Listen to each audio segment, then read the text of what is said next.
साथियों, जय हिंद, जय भारत, वंदे मातरम। मैं आपका साथी वेटरन ओम प्रकाश जैसलमेर से। साथियों, आज के मंथन में हम कुछ महत्वपूर्ण मुद्दों पर मंथन करेंगे, लेकिन जो मेरे भाई सैनिक राजनीति के सागर में डूब चुके हैं या राजनीति के उस स्तर पे जा चुके हैं जहाँ पे वो किसी पक्ष और पार्टी को ही अपना सब कुछ मानते हैं, उनको अपनी सेना पे भरोसा नहीं है कि आपकी सेना है जिसको आप सर्व करते आए हैं और वही इस देश की रक्षा करने वाली है और कोई ऑर्गेनाइजेशन, कोई संस्था नहीं है। लेकिन आज उनमें से मैंने अपना करीब 25 से 30 अपने ग्रुपों में और जो बंदे हैं जुड़े हुए हैं, साथ में और भी कई चीज़ों को मतलब ये सर्च करते करते मैं इस निश्चय पे पहुंचा हूं कि भाई 80% लोग जो आज की सरकार है, इस सरकार से कोई प्रसन्न नहीं करना चाहती है। प्रसन्न करना चाहती है तो वो गद्दार है, इस देश का मतलब समझ लो कि वो है ही नहीं। दूसरी बात, गद्दार तो छोड़ो, वो हिंदू भी नहीं है, ठीक है ना, मुस्लिम भी नहीं है, उसकी कोई कौम भी नहीं है। मतलब अगर सच्चा, अगर मान लो मतलब इस सरकार की जय जयकार करेगा तो वो मुस्लिम भी हिंदू बन जाएगा, मतलब कुछ भी हो सकता है। तो इसलिए मेरा हाथ जोड़ के आपसे यही है कि जो मेरे सैनिक भाई इस स्तर पे पहुंच गए हैं, जो बीजेपी का समर्थन करते हैं, तो वो इस वीडियो को आगे देखें। और जो बिल्कुल अंधभगत है, अंधभगत जिसको बोल दिया ना, जिसको बीजेपी की अगेंस्ट में कुछ एक शब्द नहीं सुन सकते हैं, तो कृपया इसमें बहुत शब्द आएंगे जो बीजेपी की अगेंस्ट में आएगी। आप वीडियो यही छोड़ दीजिए। दूसरी बात कहूँगा कि मेरे पास में 1000-1200 की सब्सक्राइब है और उन्हीं के लिए मैं वीडियो बनाता हूँ। आगे मैं किसी को हाथ जोड़ के रिक्वेस्ट नहीं करता हूँ कि आप इसको आगे और सब्सक्राइब कीजिए। जिसकी मर्जी है वो करता है, नहीं करता तो नहीं करता है। और अगर किसी अंधभक्त ने कर भी लिया है, जो अपने आप को अंधभक्त मांगता है, मैं किसी को नहीं मानता हूँ अंधभक्त। मैं अंधभक्त उसी को मानता हूँ जो अपना विवेक काम में नहीं लेता है, जिसके पास भी इतनी सोच नहीं है कि जब भगवान चाहेगा उस दिन सांस खत्म हो जाएगी। और जो करनी करतार की होनी हरि की, यानी कि इसमें कोई दो राय नहीं कि कल को मोदी जी नहीं रहेंगे तो ये देश खत्म हो जाएगा, हिंदू सारे खत्म हो जाएंगे, ये राष्ट्र मुस्लिम हो जाएगा, या सारे मुस्लिम मारे जाएंगे और राष्ट्र हिंदू हो जाएगा। तो इस सोच से मतलब हम सहमत नहीं है। नहीं तो नहीं है, क्यों कि अभी 1 घंटे बाद क्या होने वाला उस पर हमें तो विश्वास नहीं है, तो हम इतनी को क्यों सोचें, ठीक है ना। तो इसलिए मैं सबसे पहले आता हूँ खुशखबरी के ऊपर कि जितने भी हमारे पूर्व सैनिक भाई है जिनका नेशनल इंक्रीमेंट का केस चल रहा था, जिसको मतलब अपोज किया था भारत सरकार ने, इस सरकार ने ही, उसको सुप्रीम कोर्ट ने नहीं माना और पूर्व सैनिकों के पक्ष में नेशनल इंक्रीमेंट को जारी करने के लिए डीओपीटी को, भारत सरकार को आदेश दे दिया और डीओपीटी ने पत्र निकाल दिया है। आज मैं कोई क्लिप नहीं लगाऊंगा क्योंकि मेरे पास कुछ कहने के लिए है, बस सिर्फ वही कहूँगा। तो डीओपीटी ने लेटर निकाल दिया है। अब वो आपके खातों में जिनको नेशनल इंक्रीमेंट लागू है उनका एरियर आएगा, 101% आएगा, और आप जिनको नहीं मिला है वो खुद सजग होके अपने पीपीओ के अंदर देखें और देख के अपना कार्रवाई करें। दूसरा, पे कमीशन के बारे में मुझे क्योंकि मेरे जो व्यूवर्स हैं वो काफ़ी अच्छे एज वाले हैं, यानी एज वाले का मतलब है कि वो 60-70 के पार के व्यूवर्स ज़्यादा है, और वो जब अपना ओपिनियन देते हैं तो उसके अंदर बहुत वजन होता है। तो मैं उनकी ये बात मानते हुए ये कहता हूँ कि भाई पे कमीशन, जब मुझे एक साहब ने अच्छा क्वेश्चन पूछा कि भाई तुम कहते हो तो क्या तुम भी उन वीडियो वालों के साथ में जो मतलब यूट्यूबर्स है उनके साथ में हो क्या, यानी कि जब तक सरकार नोटिफिकेशन जारी नहीं करती है तब तक पे कमीशन की बात मत करो। क्यों? क्योंकि पिछले 11 साल से इस देश की इस सरकार ने क्या कहा है, क्या किया है, ये देश की पूरी जनता और पूरे पूर्व सैनिक भी जानते हैं। लेकिन फिर भी मैंने बताया ना, अंधभक्त जिनको मतलब इस सरकार के बाद में अपनी ज़िंदगी ही दिखाई नहीं देती है, वो सारे के सारे ही, जैसे हमारी सती प्रथा होती है ना, सती प्रथा होती है, वो तो अच्छा है कि मोदी जी नॉन बायोलॉजिकल है तो वो कभी जाएंगे नहीं, ठीक है ना, पहली बात तो ये बड़ी खुशी की बात है। लेकिन जब वो जाएंगे तो आप देखना, जैसे हमारे राजपूताना में साका हुआ करता था ना, ऐसे इस देश में साका होगा और मोदी जी की देह के साथ में पता नहीं कितने लोग जलेंगे, क्योंकि उनके बगैर उनकी ज़िंदगी है नहीं, है नहीं। इसलिए मैं पे कमीशन की भी ज़्यादा बात नहीं करूँगा। बस जब तक हमारे पास नोटिफिकेशन नहीं आता है, टर्म्स ऑफ रेफरेंस नहीं आते हैं, तब तक कुछ भी नहीं कहा जा सकता कि पे कमीशन किस की तरफ जाएगा, कैसा जाएगा, किधर जाएगा। बाकी जो अपना पैसा कमाने वाले यूट्यूबर है वो आपको दिन रात देते ही हैं। मेरे पास में ऐसी कोई खास सूचना है ही नहीं, ठीक है ना। मेरे पास इतना पता है, मुझे 1.6 मेरा अपना है जो मेरा फिटमेंट फिगर है।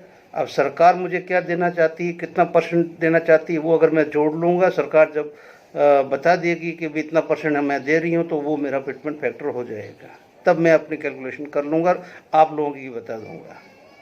अब आगे चलते हैं। राजनीति, भारत का अपना जनमानस, भारत की सेना और ऑपरेशन सिंदूर। आपने पिछले कई दिनों से देखा कि ऑपरेशन सिंदूर भारतीय सेना ने 3 दिन के अंदर दुश्मन को घायल नहीं, यानी कि उठने के काबिल नहीं छोड़ा, लेकिन इस राजनीति ने उसको उठा के खड़ा कर दिया। इसने, हिंदुस्तान ने फील्ड मार्शल बनवाया है, पाकिस्तान ने नहीं बनवाया, हिंदुस्तान ने। क्योंकि हिंदुस्तान ने कभी भी वो ऑब्जेक्शन डाले ही नहीं जो ऑब्जर्वेशन अंतर्राष्ट्रीय लेवल पे मान्य हो। अगर एक बार भारत का प्रधानमंत्री बोल देता था shut up Trump, cease fire नहीं होगा। देखते ना आप,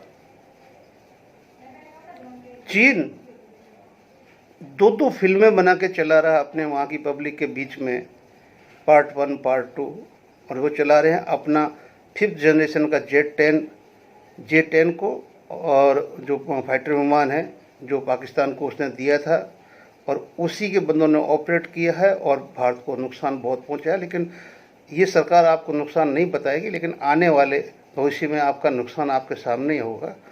और ऐसा होता नहीं कि भी कल कोई सरकार चेंज नहीं होगी, एक दिन कोई न कोई आएगी, दूसरी आएगी। वो जैसे आज हम सुभाष चंद्र बोस के टाइम में, महात्मा गांधी के टाइम के रियलिटीज़, मुगलों के टाइम की रियलिटीज़ आज हम सामने लेके आ रहे हैं, तो कल को वो भी लेके आएंगे। हम रहे ना रहे, लेकिन सच्चाई सामने रहेगी। लेकिन वो जो फिल्म उसने 2 पार्टों में दिखाई है, और उसकी जो भी हमने देखने के बाद में हम बहुत दुख हुआ कि भारत को नुकसान हुआ। और भारत के एयरफोर्स के जो संवाददाता है, जो स्पोक्समैन है, उनका ये स्वीकार करना कि हमारे पायलट्स वापस सकुशल आ गए, इसका मतलब हमारे विमान नहीं आए, पायलट्स आए, उन्होंने ठप्पा लगाया। दूसरा, सेना के प्रवक्ता ने झूठ बोला कि हमने स्वर्ण मंदिर के ऊपर L-70 लगाया और उसने जो स्वर्ण मंदिर को बचाया। उसको सेना के ही प्रवक्ता ने खंडन किया उस कमांड का कि यहाँ पर ऐसा कोई भी गन डिप्लॉय नहीं किया था, न कोई ऐसा एयर डिफेंस सिस्टम डिप्लॉय किया गया था जो मिसाइल को या किसी भी चीज़ को ध्वस्त करे। ये सब झूठ था। दूसरी बात, आप सभी ने देखा कि भारतीय मीडिया ने पता नहीं पूरे पाकिस्तान को कैप्चर कर ही लिया था ना। इस्लामाबाद भी हमारे पूरा हो चुका था, जनरल मुनीर भी हमारे कैद में आ चुका था, उसको कैद कर लिया था। और जो अपना प्रधानमंत्री था शरीफ, वो जाके किसी बंकर में छुप गया था, उसको भी अपने सैनिक ढूंढ रहे थे। यानी कि जो उस मीडिया ने इस सरकार की, अपनी जो सरकार ने नहीं रोका, उसको नहीं रोका, तो ये सारी की सारी विश्व के अंदर जो बाइट गई है वो इस सरकार के गले में आज उल्टी पड़ी है। और उसके बाद में भारत के शौर्य को विश्व ने देखा, इसमें कोई शक नहीं है। लेकिन हमारे इक्विपमेंट हम ये सिर्फ शो नहीं कर पाए कि भी ये हमारी इक्विपमेंट थी, इसने ये किया है, जैसे बाकी कंट्री कर रहे हैं। और कल एक अंतर्राष्ट्रीय प्रवक्ता का मैंने बहुत ही अच्छा, मतलब इंग्लिश में उसका डिबेट था, और उसने बड़ा अच्छा कहा कि चीन, अमेरिका, फ्रांस 3 हथियार विक्रेता है, इन्होंने हिंदुस्तान और पाकिस्तान को फुटबॉल का ग्राउंड बना दिया, जिसमें इन्होंने अपना अम्यूनिशन को, अपने वेपन को, अपने जेट्स को, अपनी मिसाइलों का, सभी का एक्सपेरिमेंट कर लिया इस 3 दिन में। और इसकी पुष्टि करता है इन देशों के शेयर मार्केट कि जिसके वेपन ने अच्छा प्रदर्शन किया उसका शेयर बढ़ा, जिसका नहीं किया उसका शेयर घटा। ये जांच आप लोग कर लेना। लेकिन हम लोग मैदान में, मतलब इनके लिए एक वो बना हुआ था भाई। ये तो आप सभी को पता है कि सरकारें, जब से ये तीसरा टर्म से सरकार का, जनता को पूरी को निजीकरण के हाथों में सौंप दिया है, और निजीकरण के जो ठेकेदार हैं उनसे पैसा ले लिया गया सरकार के द्वारा पहले एडवांस में ही। अब वो निजीकरण के ठेकेदार जाने और जनता जाने, जनता जाने, अब वो पैसा उनसे वसूल करता रहे, भारत सरकार को कोई मतलब नहीं है। वो जो गरीब सरकारें थी वो तो कम से कम इतना अच्छा था कि भाई हम शिक्षा और स्वास्थ्य निजीकरण में नहीं दे सकते, इसके ऊपर सरकार की पैनी नज़र रहनी बहुत ज़रूरी है। लेकिन आज वो भी गई। बीमा, स्वास्थ्य, कृषि, जो कुछ है सब, जाओ कमाओ बस, तुम लोग हमें एक मुश्त में दे दो, बस हमारे खाते में डाल दो, एडवांस में आ गया, बाकी तुम लोग जैसा वसूल करना वैसे करो, ये पब्लिक तुम्हारी है, हम बीच में नहीं आएंगे, सरकार बीच में नहीं आएगी। ये है वो चीज़ जो दुख देती है।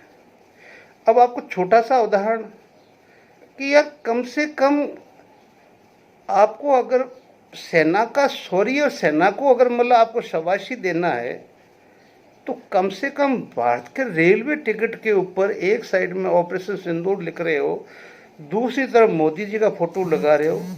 क्या उस जगह पे वो 2 बहनों की फोटो नहीं आ सकती थी जो हमारी देश को रिप्रेजेंट कर रही थी सेना की तरफ से? कर्नल सोफिया और व्योमिका सिंह विंग कमांडर। और चाहे तो उसके अंदर बीच में हमारे जो लेफ्टिनेंट नरवाल थे उनकी बीवी का फोटो भी दे सकते थे, क्योंकि ऑपरेशन सिंदूर सिर्फ उनका वो फोटो कि जब वो तड़प रहा था मरने के लिए, उसी टाइम वो फोटो खींच के, यानी कि उसकी लाश उठी नहीं थी, उससे पहले वो सोशल मीडिया के अंदर आईटी सेल ने उसका मतलब एक तरह से मतलब सिंबल बना के और देश के अंदर एक बहुत बड़ी बहस छेड़ दी थी। यानी कि लाशें नहीं उठी थी, उससे पहले बहस छिड़ चुकी थी। और ये जो सिंबल डालने वाला भारत का, इस देश का एक आईटी सेल ही है, उसके आगे किसी की नहीं चलती है, प्रधानमंत्री की भी नहीं चलती है। और उसका फेंका हुआ प्रधानमंत्री भी कभी मना नहीं करते कि इसने ऐसा क्यों किया। ठीक है ना। उस बहन को आतंकवादियों की बहन बताने के बाद में, और जो एक फौज का डेजिग्नेटेड मतलब वो रैंक धारक है, उनको मतलब आतंकवादी की बहन कहने वाले बंदे के एफआईआर तो कोर्ट ने करवाई, लेकिन उसकी पार्टी ने उसको मंत्रालय, बहुत बड़ा, और पाकिस्तान ने पूरा झूठा मतलब झूठा नैरेटिव फैला के देश की जनता को ऐसे उकसा के इस तरह पे लेके आ गए कि उसको है जो मतलब फील्ड मार्शल बना दिया मुनीर को। क्यों बना दिया? कि हिंदुस्तान चूक गया विश्व पटल पे, टाइम टू टाइम विश्व पटल को अपडेट करने के लिए। ठीक है ना। अब ये भेज रहे हैं, क्या कर लेंगे ये? कौन से देश जा रहे हैं? कांगो कितना बड़ा है, क्या जनसंख्या है उसकी, और भी बहुत कुछ कंट्री है। और मैं तो कल उस मूर्ख एक एमपी दुबे की बात देख रहा था न्यूज के अंदर। अरे समझौता हुआ था पीस टाइम का, कि जब भी पीस में हम कोई सेना का, अपना सेना का, थल सेना का, उसमें 14 पॉइंट है उस समझौते के अंदर, आप डाउनलोड कर लेना 94 वाला। जो लागू किया था नरसिम्हा राव ने। और 14 पॉइंट में कहीं पर भी एयर स्ट्राइक या एयर फोर्स के बारे में कोई एक पॉइंट भी नहीं है। वो है हमारे सीमा के आसपास में गतिविधियों के बारे में। जब भी करेंगे एक दूसरे को पता रहेगा, हम कहीं गलतफहमी में एक दूसरे को दुश्मन न समझ के कहीं फायरिंग कर बैठे या कोई घटना कर बैठे। और सीमा से दूर है जो इतनी मतलब वो डिस्टेंस रखे कि अपने अपने इलाके में अपना युद्धाभ्यास करें। और भी कई थे चीज़ें, लेकिन बहुत छोटी चीज़ें हैं। वो उसको कोट कर रहा है कि विदेश मंत्री ने, तो उसके तहत पाकिस्तान को पहले मतलब वो जो समझौता किया था 94 वाला, उस समझौते के तहत पाकिस्तान को पहले बताया गया कि हम तुम्हारे यहाँ पे आतंकवादियों पे हमला कर रहे हैं, सेना पे नहीं कर रहे हैं और न जनता पे कर रहे हैं। तो भाई पाकिस्तान है, पाकिस्तान में क्या सेना, क्या आतंकवादी, क्या जनता, वो सब एक है। और आप उनको पहले बता रहे हो तो उनको सजग कर दिया आपने। तो कहाँ से अगर आपको कोई प्रश्न पूछ रहा है तो देशद्रोही बना देते हो उसको। भाई शुरू तो आपने किया ना, रेलवे टिकट पे आपने ऑपरेशन सिंदूर का ये मार्केटिंग शुरू किया ना अपने राजनीति का। उधर से मोदी जी राफेल से उतर रहे हैं एयरफोर्स की ड्रेस के अंदर। अरे कम से कम आप प्रधानमंत्री हो, आपकी इतनी लंबी बॉडी पे जो सूट पहना हुआ था उसमें 3 चेहरे भारतीय सेना के प्रमुख के आ जाते। आप एज इट इज इसको रखते। ये सब इस सरकार की शोभा होती है। जब आप सेना की शोभा करते, सेना की बहादुरी का अगर पब्लिक के बीच में मैसेज देना था, तो ये सब चीज़ें अगर आप करते तो पब्लिक आपको अपना और ज़्यादा आदर्श मानती। आपको वो नहीं मानते, क्योंकि यहाँ पर आपके व्यक्तिगत हित सामने नजर आ रहे हैं। तो जो अगर मैं आपको मानता हूँ कि भाई हाँ मोदी जी अच्छे आदमी, लेकिन आपकी जो तीसरे टर्म के अंदर जो ये आपकी जो लोकप्रियता घटी, इसका कारण आपके वो कर्म है जो जनता नहीं चाहती थी। जनता को ये उम्मीद नहीं थी कि मोदी जी ऐसा करेंगे, और आपने कर दिया और आप आगे और करते जा रहे हैं। तो उससे आपको आगे ज़्यादा सफलता नहीं मिलेगी, क्योंकि जनता सब जानती है। अब वो जनता नहीं है जो पहले पुराना हुआ करती थी कि एक आदमी ने बोल दिया तो पूरा का पूरा गांव चल पड़ा। आज एक गांव के वोट कराने वहाँ पे आरएसी, जैसे हमारे राजस्थान में आरएसी जैसी या मतलब सीआरपीएफ को बुला के वोट करवाने पड़ते हैं। भाई साहब गांव के एक गांव के चुनाव, पब्लिक इतनी समझदार है। और नहीं तो पहले गांव में वोट ही नहीं होते थे। ठाकुर साहब ने कह दिया, पूर्व सरपंच ने कह दिया, ये गांव के गणमान्य व्यक्ति ने, बुजुर्ग ने कह दिया, बस उसी पार्टी को वोट चलेंगे। तो कहने का मतलब है कि ये सेना के शौर्य को ये बीच बाजार के अंदर मार्केटिंग मत करो मोदी जी, ये आपको बहुत महंगा पड़ेगा, बहुत महंगा पड़ेगा।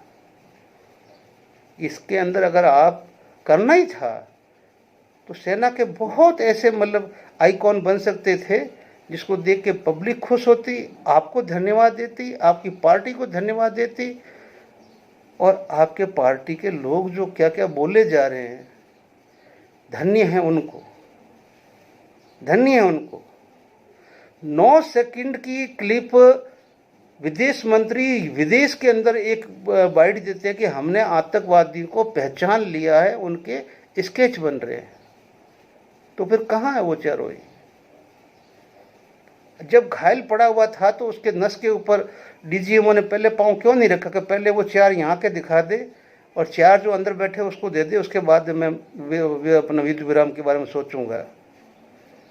या देश के प्रधानमंत्री सोचते, या जिसने भी ट्रम्प की बात को स्वीकार किया वो इतना ही सोच लेता कि पहले 4 ये 4 वो 8 दे दो, ताकि हमारा ऑपरेशन सफल माना जाए, ऑपरेशन हमारा एक मुकाम तक पहुंचे, उसके बाद में हम कर देंगे। लेकिन हमने कोई लक्ष्य हासिल नहीं किया, ठीक है ना। ऐसे तो विध्वंस हमारी सेना डेली बॉर्डर पे करती है, जो सरकार को रिपोर्ट भी नहीं होता है, ठीक है ना, डेली करती है, रिपोर्ट भी नहीं होता है। कई चीज़ें अभी तक इतिहास के पन्नों में ऐसी दबी पड़ी है कि पता नहीं कितने सर काट के भारतीय सेना लेके आ गई जो भारत के सरकार को पता नहीं होते थे। ठीक है ना, वो जब रोते थे पाकिस्तान और चाइना तब जाके बताते थे भारत कभी भी कमज़ोर नहीं पड़ा। भारत को कमज़ोर करती है भारतीय राजनीति और भारतीय दोगले लोग, भारतीय दोहरी सोच के नागरिक, ठीक है ना, जिनको अपने सेना से, अपने नेता पे ज़्यादा भरोसा है, वो लोग भारतीय सेना को कमज़ोर करते हैं और कोई नहीं करता है। इसलिए मैं ज़्यादा नहीं कहते हुए इतना ही बोलूँगा, अपनी सेना पे भरोसा रखो। और जब सैनिक हो, पूर्व सैनिक हो, तो आपको राजनीति से क्या करना भाई, क्या करना है? आपने अपना पूरा दिया और आप 2 साल से आंदोलन कर रहे हो। किसी प्रधानमंत्री के पास में फिल्मी हीरो के से मिलने के लिए घंटा घंटा टाइम है, 2-2 घंटा टाइम है। अंडानी अंबानी के घर में जाने के लिए 2-2 घंटे टाइम है। राज कपूर के मतलब शताब्दी समारोह के अंदर 1 घंटा का टाइमिंग है। हर जगह टाइमिंग है। ठीक है ना। ऑपरेशन सिंदूर हुआ, उससे पहले जो घटना घटी 22 अप्रैल को, उस दिन जब विदेश से दौरा छोड़ के आए तो इसलिए थे ना कि जाके मुझे अपने देश में जनता को समझाना है और जनता को बूस्ट करना है और कार्रवाई करनी है। लेकिन आप तो मधुबनी पहुंच के अपने हंसी ठिठोले कर रहे थे, लोगों की लाशें पड़ी हुई थी। तो ये चेहरे तो मोदी जी लोग देखेंगे ना। अब मुझसे नफरत करने से जो अंधभक्तों से क्या होगा कि ये कर्म छूट जाएंगे। इन कर्मों का फल जो कर्म करता है उसी को भोगना पड़ता है भाई। उसको ओम प्रकाश नहीं भोगेगा, जो करेगा वही भोगेगा। हम पूर्व सैनिक हैं, क्यों नहीं हम अपने समाज के लिए सब कुछ आगे आए। आपका समाज 2 साल से इतना संघर्ष कर रहा है, आप एक मंच पे नहीं आ रहे हो, आप एक दूसरे की टांग खींच रहे हो। 80% मैं बोलता हूँ पूर्व सैनिक जाके इस सरकार की गोद में बैठ गए, चाहे किसी रूप में बैठे हो, किसी रूप में बैठे हुए हो, चाहे सैनिक परिषद के रूप में बैठे हो, चाहे सेवा परिषद के रूप में बैठे हो, किसी रूप में बैठे हुए हो। ठीक है ना। क्या आपको एक्स्ट्रा पेमेंट मिलता है? आप अपने पहला सैनिक समाज को दुरुस्त करो, सैनिक समाज की बातें उठाओ। उसके बाद में आपका अपना समाज है, अपने समाज की सेवा करो। अपने समाज के साथ में और बहुत कुछ है जिंदगी में करने के लिए, जो हम जिस अवस्था में पहुंचते हैं उस अवस्था में और कुछ नहीं तो भक्ति ही करो मालिक की। आज तुम 80-80 साल के हो और जब वीडियो सुनते हो तो तुम मुंह से गाली निकाल के जब वापस भेजते हो तो बड़ी शर्म आती है कि मालिक इनको सद्बुद्धि अब कौन देगा, अब कौन देगा। अब तो कुछ दिनों के बाद में लुढ़कने वाले हैं। ठीक है ना। तो मुझे नहीं लगता कि इस देश में अभी, जब तक पब्लिक को अपने आप को आगे रिप्रेजेंट करना पड़ेगा कि हमें ये शासन चाहिए, अदरवाइज आप पब्लिक को बेच दिया गया है ठेकेदारों को। आपका चाहे सिम लेना हो तो आपके ठेकेदार है, बिजली घर में जाओगे तो ठेकेदार है, बीमे जब में जाओगे तो ठेकेदार है, जहाँ जाओगे एयरपोर्ट पे जाओगे तो ठेकेदार है, जहाँ जाओगे उधर जाओगे ठेकेदार है। सिर्फ प्रशासन करने वाले संस्थान जिसमें प्रशासन किया जा सकता है वो सरकार ने अपने पास रखा है। उसके बाद में पब्लिक प्रशासन का, यानी कि पब्लिक हित का प्रशासन का एक भी संभाग सरकार के पास में नहीं है। जय हिंद, जय भारत, वंदे मातरम।